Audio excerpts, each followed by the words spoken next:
মিঠুর গল্পে সবাইকে স্বাগত। আমি এই সুন্দর একটা শুকনো শুকনো পোস্তর রেসিপি আমি বানিয়েছি।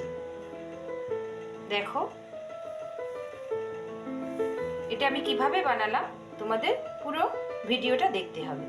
তোমরা প্রথম থেকে ভিডিওটা দেখো। আলুগুলো ধুয়ে ছোট ছোট করে কেটে নিয়েছি। শিমও আমি ধুয়ে ছোট ছোট করে কেটে নিয়েছি। এটা দিয়ে আমি একটা সুন্দর রেসিপি বানাবো। তোমরা দেখো কিভাবে আমি বানাই।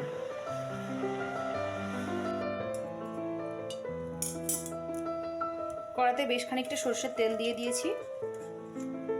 আমি যে আলুগুলো কেটে রেখেছিলাম সেগুলো ভেজে নেব।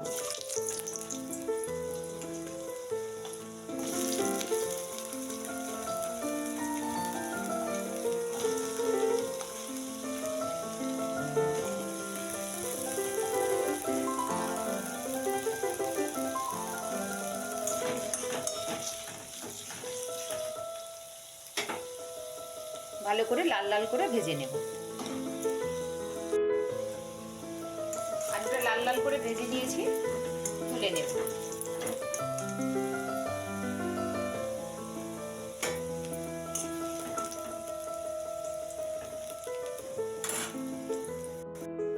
শিমগুলো ভেজে নেব।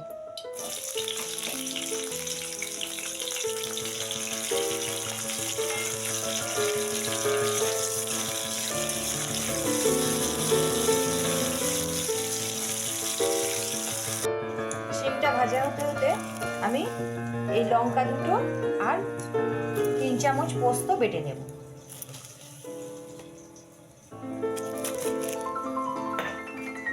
আমি শিলে ভালো করে এটা বেটে নেব। শিমটা ভাজা হয়ে গেছে, তুলে নেব।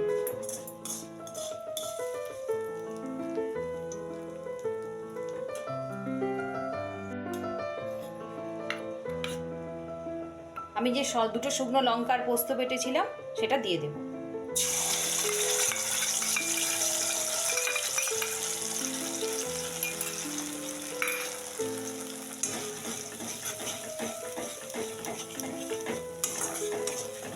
পোস্তটা একটু ভেজে নেব। দিয়ে দেব কাঁচা লঙ্কা, অল্প একটু লাল লঙ্কার গুঁড়ো, হলুদের গুঁড়ো, মিষ্টি, স্বাদ মতো নুন।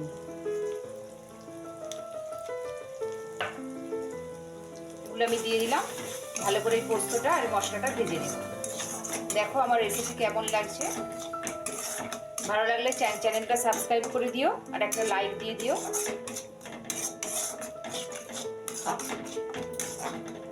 আমি একটু ভেজে নেব পোস্তটা।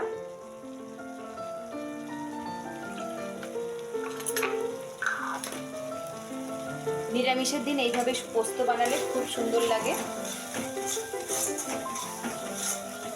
তোমরা বানিয়ে একবার করে বাড়িতে দেখো।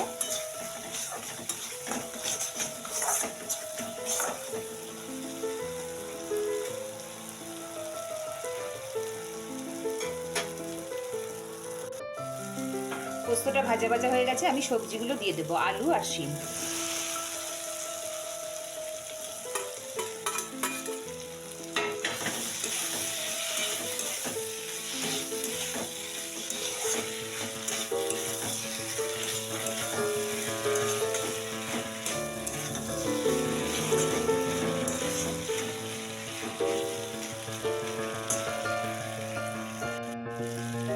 আলু শিম আর পোস্ত ভালো করে ভেজে নিয়েছি। অল্প একটু জল দিয়ে দেব।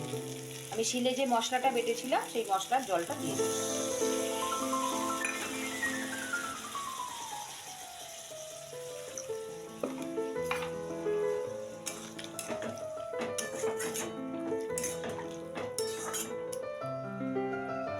আলু আর শিমটা একটু সেদ্ধ করে নেব।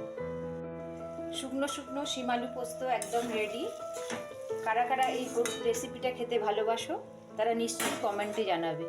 পুরো রেসিপিটা দেখার জন্য সকল বন্ধুদের থ্যাংক ইউ।